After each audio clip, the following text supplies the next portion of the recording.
begin. രണ്ടാമത് ഒരു സംഗതി എനിക്ക് പറയാനുള്ളത് ഇതാണ്.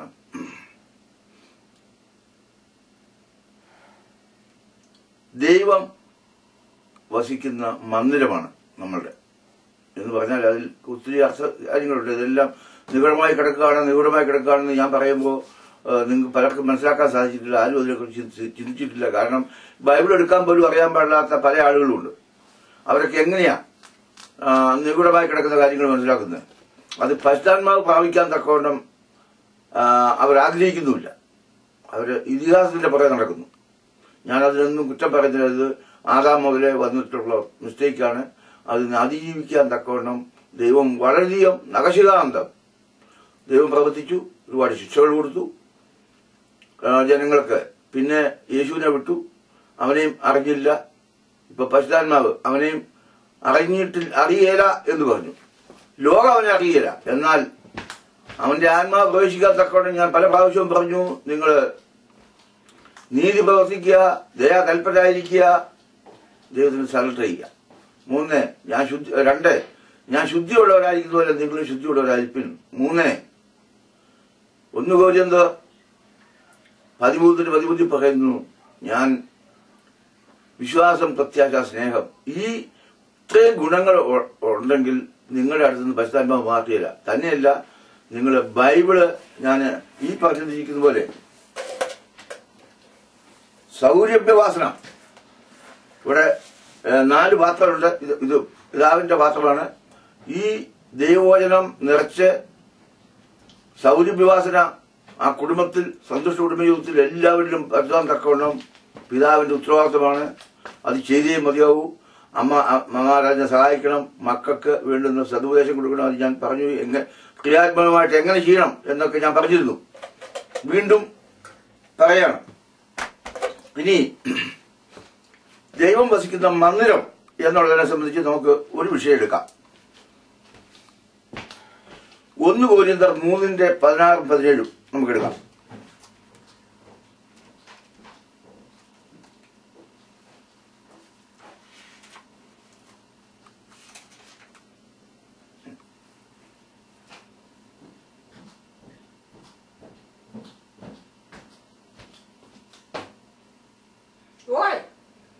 നിങ്ങൾ ദൈവത്തിന്റെ മന്ദിരം എന്നും ദൈവത്തിന്റെ ആത്മാവ് നിങ്ങളിൽ വസിക്കുന്നു എന്നും നിങ്ങൾ അറിയുന്നില്ലയോ? ദൈവത്തിന്റെ മന്ദിരം നശിപ്പിക്കുന്നവനെ ദൈവം നശിപ്പിക്കും. ദൈവത്തിന്റെ മന്ദിരം വിശുദ്ധമാകുന്നുവല്ലോ, അത് നിങ്ങൾ തന്നെ. അപ്പോൾ ദൈവത്തിന്റെ മക്കൾ എന്നും ദൈവത്തിന്റെ ആത്മാവ് വസിക്കുന്ന മന്ദിരം എന്നും നമ്മൾ അവകാശപ്പെട്ടുകൊണ്ടോ നാക്കോട് പറഞ്ഞുകൊണ്ടോ കാര്യമില്ല. നമ്മൾ എന്ത് ചെയ്യണം? പ്രവർത്തിക്കുക മതിയാവും. ഇനി ഈ ദൈവത്തിന്റെ മന്ദിരം എങ്ങനെ നമ്മളിൽ വന്നു എന്നുള്ളത് വീണ്ടും ഞാൻ 2 ഓർഡറിനെ സംബന്ധിച്ച് പറഞ്ഞു. അതെല്ലാവരും ഓർത്തിട്ടുണ്ടോ എനിക്കറിയാൻ പാടില്ല. ആദ്യത്തെ മണ്ണുകൊണ്ട് മെനഞ്ഞെടുത്ത് കുഞ്ഞായിട്ടല്ല, വാർദ്ധക്യത്തിലല്ല, ആരോഗ്യത്തിടകാത്തനായിട്ട് മെനഞ്ഞെടുത്തിട്ട് നവസ്വാരങ്ങളിൽ ശ്വാസ ഊതി ജീവനുള്ള ദേഹിയാക്കി തീർത്തു. അങ്ങനെ ദൈവീയ ചൈതന്യം നമ്മുടെ ബ്ലഡിൽ കൂടെ ഓടിക്കൊണ്ടിരിക്കുന്നു. അത് നമ്മൾ അശുദ്ധമാക്കുന്നു. ആ അശുദ്ധമാക്കിയതുകൊണ്ടാണ് ദൈവത്തിന് വസിക്കാൻ സാധിക്കാതെ വരുന്നത്. അപ്പം ദൈവത്തിന്റെ ആ വസിക്കുന്ന മന്ദിരത്തെ നമ്മൾ അശുദ്ധമാക്കി കഴിഞ്ഞാൽ എന്തുണ്ടാവും? സങ്കീർത്തനം 52 പറയുന്നുണ്ട്, അവരെ കീറിക്കളയും, സന്ദർശിച്ച് സംഹരിച്ചു കളയും ഈ ഒരു കാലം. അപ്പോ നമ്മളെല്ലാവരും ദൈവം നമുക്ക് തന്ന ഈ അശുദ്ധി എന്തെങ്കിലും ഉണ്ടെങ്കിൽ മനസ്സിലാപ്പെട്ടുകൊണ്ട് ദൈവത്തോട് അടുത്ത് ചെല്ലുക. അതാണ് നമുക്ക് ഇപ്പൊ ഈ അവസരത്തിൽ ചെയ്യാൻ പറ്റുള്ളൂ. അതിനുള്ള കാലമാണ്. അതിനാണ് ഈ പശ്ചാത്മാവ് വിടുന്നത്. ഇനി വേറെ ചോയ്സ് ഉണ്ടാകുമല്ലോ എന്ന് എനിക്ക് അറിയാൻ പാടില്ല. ചോയ്സ് ഉണ്ടാകത്തില്ല. അതാണ് ബൈബിൾ പറയുന്നത്. ഇനി നമ്മളെ അറിയുന്ന ആളുകൾ എല്ലാവരെയും കൂട്ടിക്കൊണ്ട് പോവുക ദൈവരാജ്യത്തിലേക്ക്. അപ്പം ദൈവത്തെ നമുക്ക് നേരിട്ട് കാണാൻ പറ്റും. എന്തൊരു സന്തോഷകരമായ അവസ്ഥയാണ് നമുക്ക് ഇന്ന് നമുക്ക് ദൈവം ദാരിച്ചിരിക്കുന്നത്. ഇനിയും ഇപ്പൊ ജാതികളെ സംബന്ധിച്ചിടത്തോളം നമ്മളെ സംബന്ധിച്ചിടത്തോളം ദൈവം 2 പ്രവചനത്തിൽ ഞാൻ പറയുന്നു. ഓശയുടെ സുവിശേഷം 1:9 പറയുന്നു, ഇസ്രായേൽ മക്കൾ ഇസ്രായേൽ അല്ല, കടപ്പുറത്ത് മത്സരി പോലെയാണെങ്കിലും എന്റെ ജനമല്ല എന്ന് പറഞ്ഞ ഉടനെ തന്നെ ദൈവം പറയുന്നു അവരെന്റെ ദൈവം, എന്റെ മക്കൾ എന്ന് വിളിക്കുന്നു. അപ്പം ദൈവം വീണ്ടും അവരോട് ക്ഷമിക്കുകയാണ്. 2, ഈ അവസരത്തിൽ അപ്പം നമ്മളെ കല്യാണ സദ്യക്ക് വിളിച്ചിട്ട് ദൈവം അടിയന്തരം അറേഞ്ച് ചെയ്തു, വിളിച്ചപ്പോ ഒരുത്തൻ പറഞ്ഞു ഞാൻ വസ്തു മേടിച്ചു, ഒരുത്തൻ പറഞ്ഞു ഞാൻ കല്യാണം കഴിച്ചു. ഇങ്ങനെ ഓരോരുത്തരും പറഞ്ഞ് ആരും പോകുന്നില്ല. ഉടനെ നീ വഴിയിൽ കണ്ടവർ എല്ലാം വിളിച്ചോണ്ട് വരാൻ പറഞ്ഞു. അവർ വന്നു. അങ്ങനൊരു കാലമാണ്. അപ്പൊ നമ്മളെല്ലാവരും അന്യപ്പെട്ടവരായിട്ട് മാറാൻ പോവുകയാണ്, മറക്കൊണ്ടിരിക്കുകയാണ് ദൈവദൃഷ്ടിയിൽ. ഇത് എന്റെ അഭിപ്രായമല്ല, നിങ്ങൾക്ക് ഇന്നല്ലെങ്കിൽ നാളെ അനുഭവപ്പെടും. അതുകൊണ്ട് വളരെയധികം ജാഗ്രത ആവുക. അതുപോലെ ഇനി ഇപ്പൊ ഈ ഇറക്കിയിരിക്കുന്ന ഈ വെബ്സൈറ്റിലോട്ട് മരുഭൂമി യാത്ര എന്നാണ് അതിന്റെ പേര്. അതുപോലെ വിത്ത് ഗാർഡ്, വിത്തൗട്ട് ഗാർഡ്. അപ്പോ വിത്ത് ഗാർഡ് നമ്മുടെ കുടുംബം മുഴുവനും വിത്ത് ഗാർഡുമായിട്ട് നമ്മൾ നീങ്ങും. അപ്പൊ ദൈവത്തിന്റെ വചനം, സൗരഭ്യവാസന അങ്ങനെ അങ്ങ് പോവുക. പുറകോട്ട് വെക്കാനാ മതി. അതുകൊണ്ട് ഈ വെബ്സൈറ്റിലേക്ക് ശ്രദ്ധിച്ചുകൊണ്ട് അതിൽ അവിടെ പറയുന്നത് മുഴുവനും ഞാനൊന്നുമല്ല, എന്നെ സംബന്ധിച്ചോളം ഞാൻ ചിന്തിക്കാത്തൊരു വിഷയമാണ്. പരിശുദ്ധാത്മാവാണ് ഇതിന്റെ പ്രവർത്തകൻ. ഞാൻ വളരെയധികം കഷ്ടതകൾ ഉണ്ടായി, അതെല്ലാം നീക്കിപ്പോക്കുകൾ ദൈവം ഉണ്ടാക്കി തന്നു. ഇതെല്ലാം ഞാൻ പല സന്ദർഭങ്ങളിൽ പറഞ്ഞെങ്കിലും ദൈവജനങ്ങൾക്ക് ഒരുപാട് കഷ്ടതകൾ വരും. ആ കഷ്ടതകളെല്ലാം അതിജീവിച്ചുകൊണ്ട് ദൈവരാജ്യം ലക്ഷ്യമാക്കണം.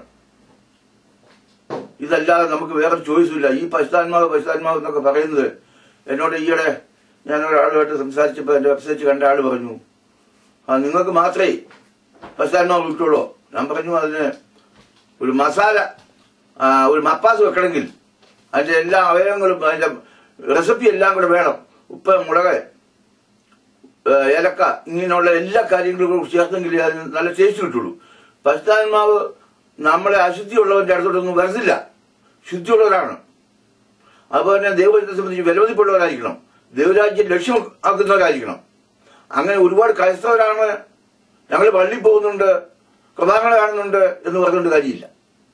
നമ്മളെല്ലാവരും ദൈവത്തിന് ഇഷ്ടം ചെയ്യാൻ തയ്യാറാവുക.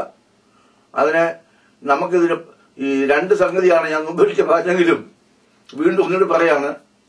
ചിന്തിക്കുന്നതിന് മാത്രമേ പൈസ മുടക്കാതെയുള്ളൂ. ചിന്തിക്കുക, അത് പൈസ മുടക്കണ്ട. പരിശുദ്ധാത്മാവിനെ നമുക്ക് ദാനമായിട്ടാണ് തന്നിരിക്കുന്നത്. ഇത് ഒരു പരിശുദ്ധാത്മാവിനെ നമുക്ക് വില കൊടുത്ത് മേടിക്കുകയാണെങ്കിൽ നമ്മുടെ വസ്തുക്കളെല്ലാം വിറ്റ് നമ്മൾ പോയി മേടിക്കല്ലേ. ഇതിന്റെ ഒന്നും ആവശ്യമില്ല.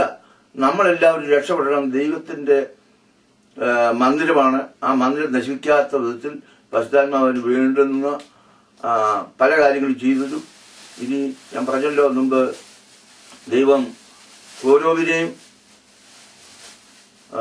സംഖ്യാപുസ്തകം 16:30-31 പറയുന്ന കോരോവിനെയും അവന്റെ കൂട്ടാളികളെയും ഭൂമി പിളർന്ന് മിഴുകിക്കളഞ്ഞു. ശേഷിച്ച 14,000 പേരെ ബാധ നശിപ്പിച്ചു. ആ ദൈവം ഇന്നുകൊണ്ട് ഇത് പിഴവിളിക്കരുത്. ഇത് നിത്യത്തിന്റെ വിലപേശലാണ്. നമ്മൾ ഇപ്പോൾ കാണുന്ന ഈ താൽക്കാലികമായ ഈ അമേരിക്കൻ സുഖമോ അല്ലെങ്കിൽ ഇച്ചിരി ഡോളറോ അല്ലെങ്കിൽ $1 മില്യൺ വീടോ ഇതൊന്നും നമ്മൾ അത് ലോകത്തിന്റെ ഭാര്യയ്ക്ക് പറ്റുമല്ലോ വരും. മരുഭൂമി യാത്ര എന്ന് പറയുന്നത് ഇതെല്ലാം മറന്നേച്ച് മുമ്പോട്ട് പോവുക, ദൈവരാജ്യം ലക്ഷ്യമാക്കുക, ദൈവവചനം സൂക്ഷ്മബുദ്ധിയോടെ പഠിക്കുക. ഇതൊക്കെയാണ് നമ്മൾ ചെയ്യേണ്ടത്. ഇത് ആരും വന്ന് പരിശുദ്ധാത്മാവോടെ വന്ന് പഠിപ്പിക്കും. അതുപോലെ തന്നെ തന്റെ ജനങ്ങളും പഠിപ്പിക്കും. അങ്ങനെ തന്റെ ജനങ്ങള്, ഞാനിത് ഏതാണ്ട് 40 വർഷത്തോളമായി. എനിക്ക് ഒരുപാട് കഷ്ടതകളൊക്കെ വന്നെങ്കിലും ഞാൻ അതിനെല്ലാം നിസ്സാരമായി എണ്ണി. ഏതായാലും ഒരു സംഗതി വീണ്ടും പറയാണ്, ഈ കല്യാണ സദ്യക്ക് വിളിച്ചവര് വന്നില്ല എന്ന് പറഞ്ഞാൽ എന്തിനാണ്? ദൈവത്തോടൊപ്പം ഭക്ഷണം കഴിക്കാനാണ് ദൈവം ക്ഷണിച്ചത്. ആ വരാതെ ഇരുന്ന ആളുകള് ഇന്ന് ജാതികൾക്ക് വിളിച്ചിരിക്കുന്നത്. യേശയ്യായുടെ സുവിശേഷം 62 അധ്യായം മുഴുവൻ വായിക്കുമ്പോൾ നിങ്ങൾക്ക് മനസ്സിലാവും എന്താണ് യാക്കോബേ അവനെ വിളിച്ച് പറയാണ്, എന്റെ സ്നേഹിതനായ എബ്രാഹത്തിന്റെ മകനെ, നിന്നെ ഞാൻ വലം കൈ പിടിച്ച് നടത്തും, നിന്നെ ഞാൻ മെതിവണ്ടിയാക്കും.